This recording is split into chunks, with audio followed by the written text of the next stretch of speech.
तो साहित्य को एक आम आदमी से जोड़ने का काम हरिशंकर परसाई ने किया। जो उन्होंने कॉलम बनाए, कॉलम जोड़ के हर आदमी उनसे जुड़ गया।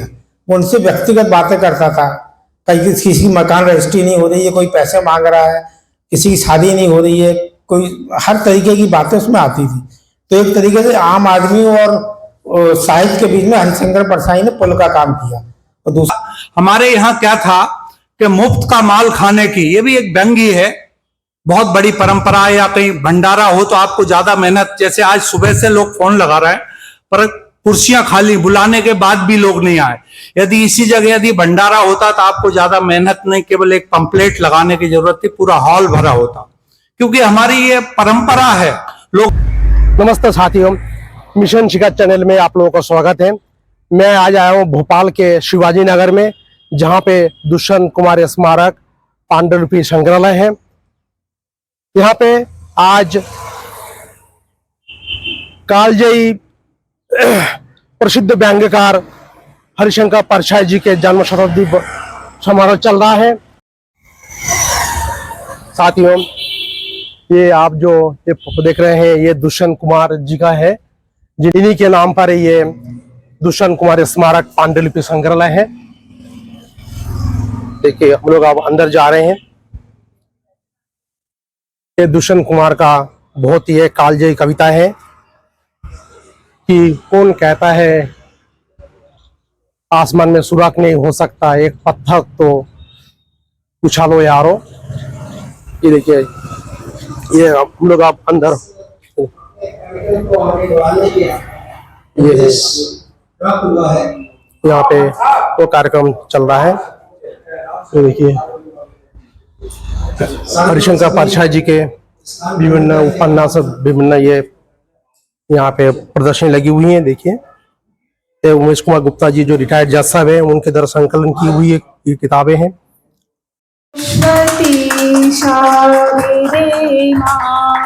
मेरी वाणी निर्मल कर दे, हे वीणा वादिनी माँ, मेरे गीतों को स्वर दे। तुम विद्या की देवी हो, मैं अक्षर ना जानूं। तुम वीणा वादनी हो, मैं सरगम ना जानूं। इससे कलुषित मन को माँ, तुम ज्योतिर्मय कर दे। सरस्वती शारदे माँ, मेरे गीतों को स्वर दे। हे हंस वाहिनी माँ, वाणी निर्मल कर दे।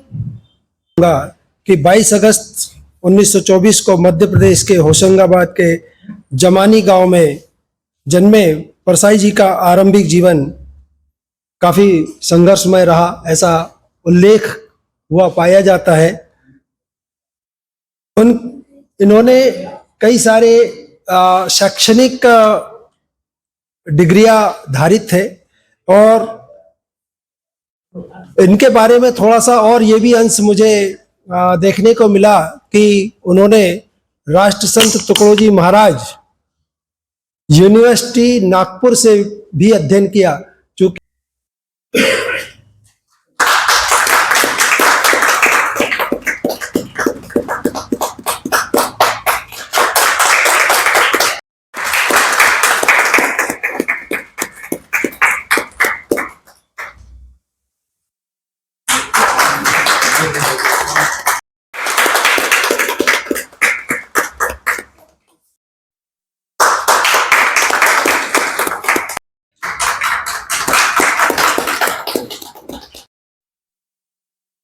ये एक बड़ी विडंबना होती है कि सभी साथीगण हैं और एक दूसरे का, हमारा और आपका ही सम्मान कर रहे हैं।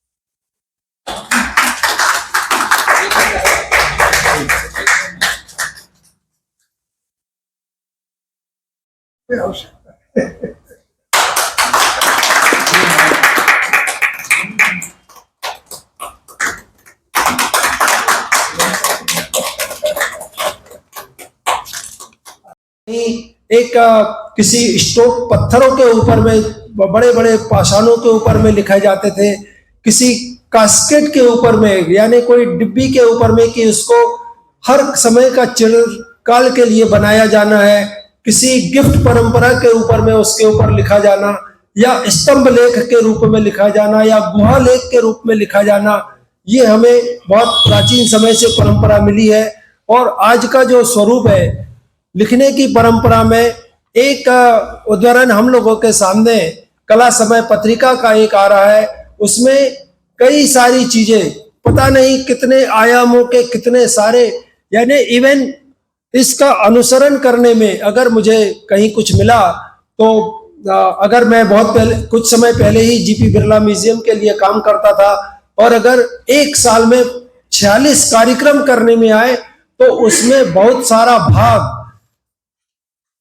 कला समय पत्रिका के अंतर्गत समाविष्ट जितने आलेखों, साहित्यकारों, संकलनकर्ताओं का, जिसमें स्टैम्प टिकट से लेकर के माचिस के संकलन से लेकर के वाद्य यंत्रों के मॉडल्स बनाने वालों से लेकर के साइंस विभाग से बनाने वालों के, यानी हर चीज की परिलब्धता इस कला समय पत्रिका के माध्यम से मुझे मिली। और आज ये अंक हरिशंकर परसाई जी के ऊपर में अगर हमें यहाँ पर मिल रहा है तो ये बहुत बड़ी बात है। और इसके लिए यानी कुछ भी मेरे लिए ज्यादा शब्दों का चयन करना अच्छा नहीं है। इस संदर्भ में जो मन की बात है, उमेश गुप्ता जी से चाहूंगा कि अपने मन की बात जो इस संकलन को आज इन्होंने एक किताब के रूप में कला समय में के लिए संकलित करके दिया है, वो अपने 2 शब्द रखना चाहेंगे। तो साथीगण, हरिशंकर परसाई को तो हम लोगों ने बचपन से पढ़ा है, जबलपुर के रहने वाले थे, तो उनके जो व्यंग थे वो अपनी किताबों में शामिल थे, पाठ्य पुस्तकों में शामिल थे। फिर मैं जैसे हितकारिणी स्कूल में पढ़ा, नवीन विद्या भवन में पढ़ा, जबलपुर यूनिवर्सिटी में पढ़ा, तो वहाँ पे ये कार्यक्रमों में आते थे। तुलसीदास की जयंती है, कबीर दास की जयंती, तो हिंदी साहित्य में ये लोग हिंदी साहित्य के कार्यक्रमों में आते थे। तो उनके जो व्यंग वगैरह थे तो उस समय बहुत पॉपुलर हो गए थे। और खासकर जो राजनीतिक व्यंग थे तो कई जगह चर्चाएं होती थी, रोडों पर चर्चा होती थी, जगह जगह चर्चा होती थी। और जो उनके जो कॉलम होते थे उसमें लोग अपनी व्यक्तिगत समस्याएं ढूंढते थे। तो साहित्य को एक आम आदमी से जोड़ने का काम हरिशंकर परसाई ने किया। जो उन्होंने कॉलम बनाए, कॉलम जोड़ के हर आदमी उनसे जुड़ गया, वो उनसे व्यक्तिगत बातें करता था। किसी की मकान रजिस्ट्री नहीं हो रही है, कोई पैसे मांग रहा है, किसी की शादी नहीं हो रही है, कोई हर तरीके की बातें उसमें आती थी। तो एक तरीके से आम आदमी और साहित्य के बीच में हरिशंकर परसाई ने पुल का काम किया। और दूसरा क्या था कि वो हर चीज को ऑब्जर्व करके उसको वैसा लिखते थे, डरते नहीं थे। उस समय अपने शरद जोशी भी थे, लेकिन शरद जोशी मखमली जूता मारते थे, मतलब उसको कपड़े में लपेट के वो बातें करते थे। लेकिन हरिशंकर परसाई कांटों में लपेट के सीधी बात करते थे। इसका उन्हें सहने भी करना पड़ा, मार भी खाई उन्होंने, बहुत से दुश्मन भी बन गए उनको, लोगों ने पीटा भी उनको, लेकिन वो डरे नहीं। तो ये जो उनका डरापन, जो डरपोकपन नहीं था, ये जबलपुर के पानी का असर था। उन्होंने धुआंधार की जो चट्टानें हैं उससे उन्होंने मजबूती ली थी। और वहाँ की जो नदियां हैं, वहाँ का पानी है, नर्मदा है, गौरी घाट, ये वहां से उनको शक्ति प्राप्त हुई थी। और वो एक तरीके से जो लिख गए हैं, जैसे कि कबीर की लोकोक्तियां गाई जाती हैं, ऐसी इनकी जो वो बातें वो लिखी जाएगी। जैसे जूते हिंदुस्तान में पहनने की नहीं, खाने की वस्तुएं हैं। तो इस तरीके से उनकी जो कई बातें हैं वो चलती रहेंगी। तो इसी कारण का उन्होंने जो प्रभावित किया, तो 20-25 साल से उनके पढ़ा है, किताबें पढ़ी है, कोटेशन इकट्ठे किए हैं, उसी का संकलन फिर जो है कला समय में प्रस्तुत किया गया है। धन्यवाद। उपस्थित सभी हमारे हॉकी ग्रुप के, पाशीबुल 582 के एवं जबलपुर से जो कि सांस्कृतिक नगरी है उससे पधारे अंतर्राष्ट्रीय चित्रकार अवधेश वाजपेयी जी का भी आज के इस कार्यक्रम में मैं हार्दिक अभिनंदन स्वागत करता हूं। पाटीदार साहब का, रामा राव जी का एवं हमारे जज साहब मिश्रा जी का और आज के इस कार्यक्रम के आयोजक श्री उमेश गुप्ता जी का भी मैं हार्दिक स्वागत करता हूं कि इन्होंने हमें एक ऐसे व्यंग्यकार, जिसे कहा जाए राजनीति में जैसे चाणक्य होता है, उसी प्रकार व्यंग्यकार में हरिशंकर परसाई जी व्यंग्य के एक चाणक्य साबित हुए हैं। जैसे कि मैंने ये अध्ययन किया, मुझे जैसे जिस प्रकार लॉटरी खुलती है उस प्रकार मेरे को अनुभव हुआ कि गुप्ता जी ने मुझे कहा कि आप हरिशंकर परसाई जी का जो व्यंग्य का विशेषांक है उसका समीक्षा करें। तो मुझे बहुत अच्छा लगा, क्योंकि पढ़ने की आदत बहुत कम है, मोबाइल ने हमसे पढ़ना भी छीन लिया, आप सब इसके शिकार होंगे। परंतु मैंने जब पढ़ा तो मुझे अनुभव हुआ कि इसमें जो प्रथम लेखक हैं उसमें डॉक्टर ज्ञान चतुर्वेदी जी हैं, जो कि बीएचएल से सेवानिवृत्त हैं, कस्तूरबा हॉस्पिटल से। मुझे उनका अनुभव याद, आज यदि वो होते तो मैं जरूर वो अनुभव सुनाता। हमारे यहाँ क्या था कि मुफ्त का माल खाने की, ये भी एक व्यंग्य है, बहुत बड़ी परंपरा है। या कहीं भंडारा हो तो आपको ज्यादा मेहनत, जैसे आज सुबह से लोग फोन लगा रहे हैं पर कुर्सियां खाली, बुलाने के बाद भी लोग नहीं आए। यदि इसी जगह यदि भंडारा होता तो आपको ज्यादा मेहनत नहीं, केवल एक पंपलेट लगाने की जरूरत थी, पूरा हॉल भरा होता। क्योंकि हमारी ये परंपरा है, लोग बुलाने के बाद भी यहां तक नहीं आते। परंतु मैंने देखा कि हमारे यहाँ संस्थान दिवस में, ये इसी से बैंक से जुड़ा हुआ है, हमेशा जो आयोजक रहते थे उनको खाने को नहीं मिलता था, क्योंकि संस्थान का कार्यक्रम था, वहां लिफाफा देने की भी आवश्यकता नहीं। तो एक बार ज्ञान चतुर्वेदी जी का सुबह भाषण हुआ 10 बजे, तो मैंने ये सोचा कि यार ये डॉक्टर को बुलाने की क्या जरूरत थी, हमारा टेक्निकल संस्थान है, रिसर्च संस्थान है, जहां हम लोग इलेक्ट्रिक इक्विपमेंट की टेस्टिंग करते हैं। तो इसमें मैंने बोला डॉक्टर साहब की क्या जरूरत थी। पर जब उसका असर मैंने शाम को देखा तो उस दिन पहली बार भोजन बचा हुआ था। क्यों बचा था कि डॉक्टर साहब हार्ट के स्पेशलिस्ट हैं ज्ञान चतुर्वेदी जी, उन्होंने बताया कि भले मुफ्त में माल मिले पर कम खाना चाहिए, वो सलाद पहले खाना चाहिए, थोड़ा खाना चाहिए, इस टाइप का मतलब उन्होंने व्याख्यान दिया। तो उस समय पहली बार भोजन बचा था, तो वो भी हमारे बीच में नहीं है। दूसरा, मैंने जब ये लेखन पढ़ा हमारे सुभाष अत्रे जी का, तो अत्रे जी ने भी बताया, जब मेरी पोस्टिंग हुई वहां कोतवाल के रूप में, सीएसपी जिसको आजकल बोलते हैं, उसके रूप में, तो परसाई जी ने निमंत्रण किया सुभाष जी का कि आप आए। तो उसी दिन क्या हुआ कि जबलपुर तो वैसे दादाओं की नगरी है, सांस्कृतिक राजधानी जरूर कही जाती, पर जबलपुर अपने आप में बहुत ही, तो एक सिपाही की राइफल छीननी किसी बदमाश ने, तो मैसेज आया, तो उसमें अत्रे जी भी थे उस समय, तो के सभी थानों के जो भी प्रभारी या अधिकारी वहां पहुंचे उस एरिया में, और जो पुलिस वाले से राइफल लूट ली है उसको बरामद करना है, क्योंकि बहुत ही एक डकैती, बहुत बड़ा क्राइम माना जाता है कि पुलिस वाले से राइफल छीनना। तो सारे लोग गए, तो परसाई जी इंतजार कर रहे कि अत्रे जी आएंगे, निमंत्रण किया हुआ है। तो थाने में उस समय मोबाइल का जमाना नहीं था, तो उन्होंने मैसेज किया परसाई जी ने कंट्रोल रूम में कि भाई अत्रे जी कहाँ हैं। तो उनको मैसेज मिला कि आज एक बहुत बड़ा कांड हो गया है, मतलब 60 में बताया, तो वहां गए हुए हैं। तो वहां कंट्रोल रूम से एसपी साहब को फोन किया गया कि वो परसाई जी का, क्योंकि परसाई जी को सारे लोग अधिकारी जानते थे उस समय, तो आया कि अरे परसाई जी ने बुलाया, तो हो सकता है परसाई जी के यहाँ कोई डकैती हुई। तो उनने अपना निपटा के वो एसपी साहब और अत्रे जी पहुंचे परसाई जी के यहाँ, पूछा भाई क्या परसाई जी डकैती हो गई? बोले साहब डकैती तो नहीं हुई, पर पूरी खीर पूरी है, इसका आपको फैसला करना दोनों को। जबकि एसपी साहब को भी मालूम नहीं था कि इनका निमंत्रण किया हुआ है।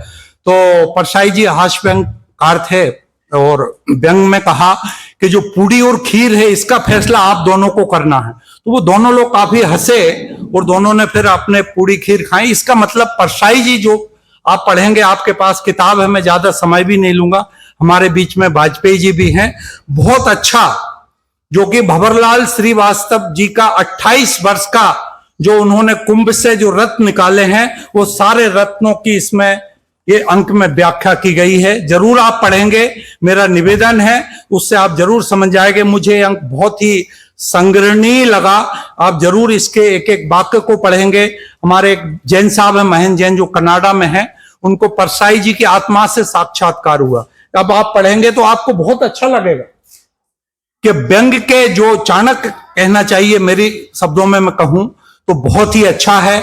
मैंने सभी, जिसमें डॉक्टर ज्ञान चतुर्वेदी जी का भी पढ़ा, अत्रेय जी का भी पढ़ा, महेंद्र जैन जी का भी पढ़ा, बहुत से और भी काफी लेखक हैं जिन्होंने अपना लेख इस संग्रह के लिए यहां दिया। बहुत ही पढ़ने योग्य है और आप सबने अपना अमूल्य समय यहां आकर इस कार्यक्रम को सफल बनाने में दिया, उसके लिए मैं आप सभी का बहुत बहुत धन्यवाद करता हूं। और धन्यवाद गुप्ता जी का भी, तो उन्होंने बहुत ही अच्छी प्रदर्शनी लगाई और हमें अवधेश वाजपेयी जी से भी मिलने का मौका दिया। धन्यवाद। जय हिंद। मंच पर विराजमान आदरणीय सुधी श्रोतागण, इनमें भी हमारे आदरणीय लोग हैं और गुप्ता साहब हमारे मित्र भाई हैं। एक बैच में हम लोग जज हुए, बैचमेट भी हैं और बाय द वे नाम भी हम लोगों का समान है। वो श्री उमेश कुमार जी गुप्ता जी हैं, मैं उमेश चंद्र मिश्रा हूँ। तो बहुत सारी बातें मिलती रहीं और ये बड़ा मतलब अजीब संयोग है कि एक जज जो है कला और साहित्य और नेचर के नजदीक इतना रहे, ये थोड़ा सा बड़ा विलोम हमारे उसमें चलता है। तो उन कई आयोजन वो कर चुके हैं। आज के आयोजन के लिए मैं तो स्पेशल उनको थैंक्स करता हूं और इस आयोजन के लिए और भी जो उत्तरदायी लोग हैं उनके लिए भी मैं अपना आभार प्रकट करना चाहता हूं। सज्जनों, परसाई जी हमेशा प्रासंगिक रहेंगे। व्यंग और हास्य में अंतर आप सब समझते हैं। मेरे हिसाब से व्यंग थोड़ी तल्ख भाषा में एक दिल और दिमाग को पिंच करता है, परिस्थितियों के अनुसार वो सोचने पे विवश करता है। हास्य हल्का फुल्का है। हमने बहुत सारे कवि सम्मेलन में देखा सुना, तो व्यंग की रचनाएं तो बहुत लोगों को, बहुत श्रोतागण को अगले दिन शाम को समझ में आई, भाई व्यंगकार ये बात कह रहा था। जो उपस्थित हुए हैं उसका बहाना योगेश गुप्ता जी और भंवरलाल श्रीवास जी ने बनाया है और मैं उन दोनों को साधुवाद देता हूँ। भंवरलाल जी के साथ तो मेरा 40-45 साल का संबंध है। योगेश जी से जरूर मेरा परिचय नया है। आज मैं विशेष रूप से बहुत खुश हूँ इस बात के लिए कि मध्य प्रदेश में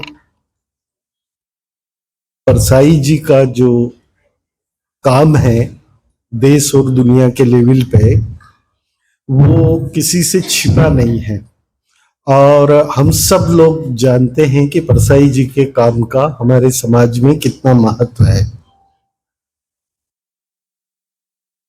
कुछ प्रतिभाएं ऐसी होती है जो किसी माध्यम का दोहन करके अपने को स्थापित नहीं करती, वो जिस माध्यम में काम करती है उस पूरे माध्यम को स्थापित करती है।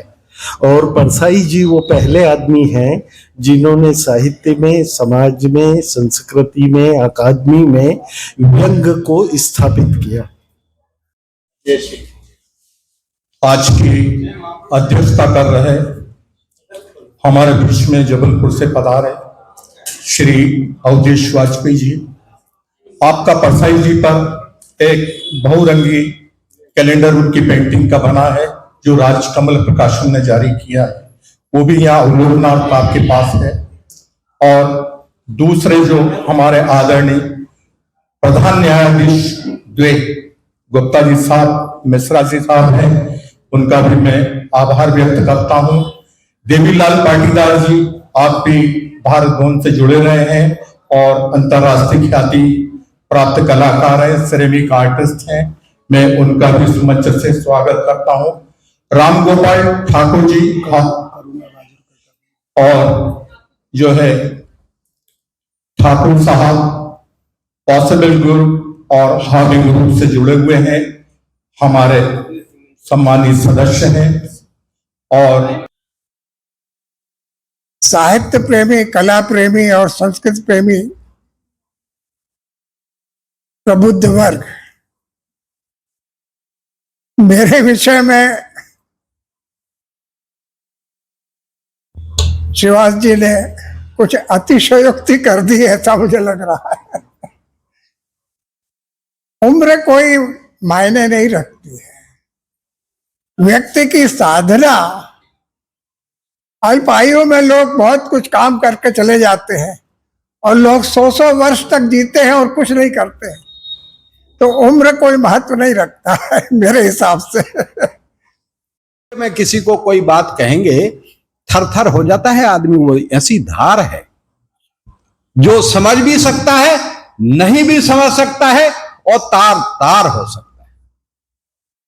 तो ऐसे व्यंग्यकार की आज यहां चर्चा हो रही है। मैं जबलपुर में, मेरा सौभाग्य रहा, हालांकि आप सब विद्वानों के सामने मैं साहित्य के मामले में क्या बोल सकता हूं। पूरा जीवन तो न्यायाधीश के रूप में कार्य करते हुए निकला।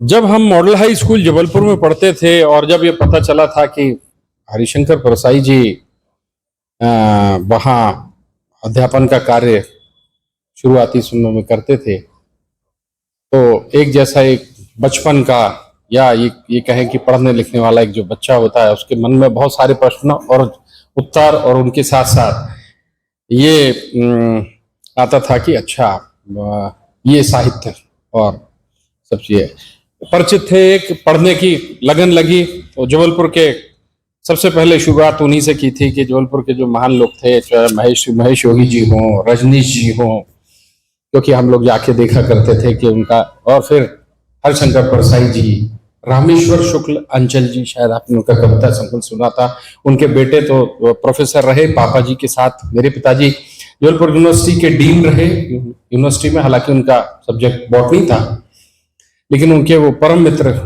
साहित्यकार रामेश्वर जी अंचल जी के थे। तो वो बताया करते थे कि इनके पिताजी बहुत बड़े साहित्यकार रहे। तो वो चीजें मस्तिष्क पटल पे आती थी। और फिर उसके बाद पिताजी एक दिन कहा कर रहे थे मेरे से, करीब 5-7 साल की जज की, मजिस्ट्रेट की नौकरी हुई होगी।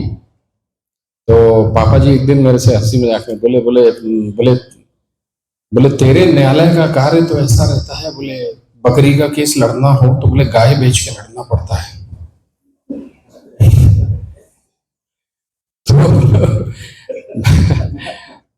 अब मेरे सामने एक बड़ी दुविधा आ गई कि एक तरफ मेरे पिताजी हैं और पिताजी मुझसे ऐसा बोल रहे हैं और मेरी कोर्ट की बुराई कर रहे हैं, साथ में मेरी भी बुराई कर रहे हैं और मेरे लिए भी चुनौती दे रहे हैं, मेरी कार्य के लिए भी चुनौती दे रहे हैं और एक इतने बड़े संस्थान के लिए भी ऐसा बोल रहे हैं। अब वो विसंगति, विरोधाभास में शायद कहीं बैकग्राउंड में वो चल रहा होगा दिमाग में, जो आपके क्या रानी नागुखनी की कहानी और मतादीन इंस्पेक्टर का चांद पे और ये सब, और फिर रजनीश जी का और इनका सबका जो कुछ पढ़ा लिखा, जो भी पटल पे प्रभाव रहा होगा, मैंने भी पिताजी से बकायदा विरोध प्रकट किया। और मैंने कहा कि पापा जी एक बात बताइए। मैंने कहा आपकी क्लास में या किसी सभागार में या कहीं पे भी कोई भी एक व्यक्ति क्या ये बता सकता है क्या, जो वास्तविक बात बता रहा हूं आपको, इस प्रश्न के जवाब में आज ये संदर्भ निकला है। मैंने उनसे कहा कि कोई भी एक व्यक्ति बता सकता है कि उनके दादाजी अपने तिजोरी में कितना सोना रखे हैं, कितना चांदी रखे हैं, क्या संपत्ति है, कहाँ उन्होंने प्लॉट रखा हुआ है, क्या क्या है। बोले हाँ, ये तो कोई हाथ उठा के नहीं बता सकता है, तो नहीं बोल सकता है, बात तो सही है। हमने कहा कभी आप करके देखना है ऐसा। बोले इससे बोलना क्या चाह रहे हो? मैंने पापा जी मैं ये बोलना चाह रहा हूं कि जब आप कल्पना करिए कि आपके सभागार में सारे सबके सामने यदि आप ये कहें कि वो ये नहीं बता सकते कि अपने दादाजी क्या रखे हुए हैं तिजोरी में, कौन कौन सा कितना तोला सोना चांदी मूंगा हीरा, एक जज को कैसे पता चलेगा? मैंने कहा वो कोई साधु संत या अंतर्धान या 1000, वो वही शब्द बता रहा हूं, बाबा 1008 स्वामी जी तो होता नहीं जिसको ये बात का बिल्कुल उसी समय क्षण अंदाज लग जाए कि वो दो लोगों के विवाद के बीच में, 3 भाइयों के विवाद के बीच में, परिवार के विवाद के बीच में वो सिर्फ अपने ज्ञान या अपने अनुभव या उसके आधार पर डिसाइड कर दे कि क्या है। अरे उसको जब पता नहीं चलेगा कि सारी संपत्ति, प्लॉट और क्या क्या आप रखे हुए चल अचल संपत्ति, उसके बिना वो निराकरण कैसे करेगा सारी गवाहियां? ये बोले ये बात तो तुमने कही, इसका मतलब क्या कहना चाह रहे हो ये? तो खैर वो सारे हमने कहा, फिर वो बातें सामान्य रूप पे आ गई और फिर हमने कहा कि न्यायाधीशों की संख्या कम है, व्यवस्था में देर लगती है, एकदम से डिसाइड नहीं हो सकता है और ऐसा तो नहीं हो सकता। अब आप देखिए, इसकी तुलना वहां से करिए कि इंस्पेक्टर मतादीन चांद पे गए, वहां वो इस बात को हरशंकर परसाई जी के उसमें लिख रहे हैं कि एक इंस्पेक्टर एक बड़ी दुविधा, मतलब ये वो बड़ा अधिकार फील कर रहा है कि ये क्यों नहीं होता कि अपराध होने के साथ ही वो सड़क पे ही फैसला कर दे और न्याय कर दे कि इसने किया और इसको पकड़ ले। उस स्टोरी में आपको शायद याद होगा, देखिए उसमें उन्होंने कहा कि वो जो व्यक्ति उस सड़क के ऊपर आया था,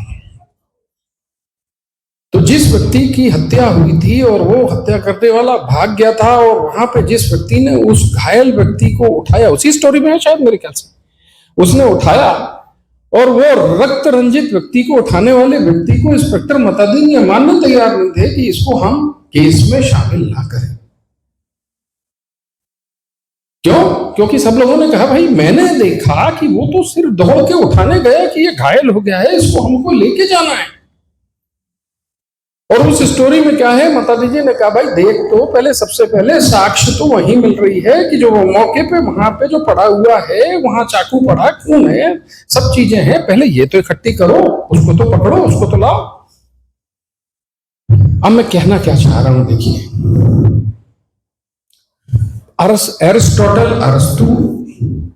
एरिस्टोटल और प्लेटो की जो फिलॉसफी में प्रश्न थे, जो उन्होंने कहा कि इस किसी भी विषय में यदि आप प्रश्न रख सकते हैं, प्रश्न रखेंगे, तो वो प्रश्न ही बहुत सी चीजों को विचार बुद्धि के रूप में, एक विचार विमर्श के रूप में आपके सामने बहुत सारी समस्याओं का हल दिखाएंगे। अब वो प्रश्न को देखिए आगे, जो परसाई जी ने है, अब आप देखिए हम लोगों का जज का कार्य जो रहता है उसी चीज को जोड़ सकता हूं मैं, बाकी तो हमको साहित्य का आपके विद्वानों के बीच में उतना अनुभव भी नहीं। हम लोगों को यह देखना पड़ता है जो गवाही आई तो उसमें विसंगतियां क्या है, विरोधाभास क्या है, खंडन क्या है, क्योंकि जो रिपोर्ट चल के आ रही है, जो गवाह बोल रहा है, उसमें विसंगतियां, विरोधाभास, खंडन की परिस्थितियों को कैसे हम लाते हैं और उसके बाद हम उसकी सत्यता का परीक्षण करते हैं। अब आप देखिए कि वही चीज कि जो एरिस्टोटल और प्लेटो ने कहा था कि आपको प्रश्नों से जवाब मिलेंगे, वही चीज देखिए बाद में कि परसाई जी ने कितनी सारी विसंगतियां, किसी भी प्रश्न के बारे में उनको देखिए तो उनकी योग्यता को देखिए, पाखंड को देखिए, उन्होंने कितनी बढ़िया उसकी पाखंड को तार तार कर दिया। आज यदि इतना बड़ा महाकुंभ हो रहा है, इसमें मैं ये नहीं कहूंगा कि होना या ना होना, जाना या ना जाना, विरोध या सपोर्ट, ये सब चीजें अपने अपने पहलू होने के बावजूद आपको एक जो दूसरा पहलू उसका देखने मिलता। शायद आज हरिशंकर परसाई जी होते तो वो बताते कि क्या क्या, वो सब तार करके रखते, वो विसंगतियों को, विरोधाभासों को स्पष्ट एक पिक्चर के रूप में प्रकट करते। इसी कारण आज देखिए उनकी जितनी रचनाएं हैं वो कालजयी रचनाएं हैं, उस समय जितनी उपयोगी थी, चाहे भ्रष्टाचार के बारे में हो, राजनीतिक के बारे में हो, सामाजिक और पारिवारिक जितने विषय थे, आप देखिए उसके बारे में उन्होंने व्यंग्य की विधा के रूप में और विसंगतियों को बिल्कुल तार तार अलग करते हुए, रखते हुए कितने अच्छे से उसका वर्णन किया है। इसी कारण उनकी सारी रचनाएं कालजयी रचनाएं हैं। बहुत वर्षों के बाद तो साथियों, आप लोगों को और जब वह गंभीरता से एक दुष्यंत कुमार संग्रहालय में प्रसिद्ध साहित्यकार और बैंककार हरिशंकर परसाई जी की जन्म शताब्दी के अवसर पर ये वीडियो अगर अच्छी लगी हो तो मिशन शिखर चैनल को सब्सक्राइब, लाइक, शेयर अवश्य कीजिए। फिर मिलते हैं अगले वीडियो में। जय हिंद, जय भारत।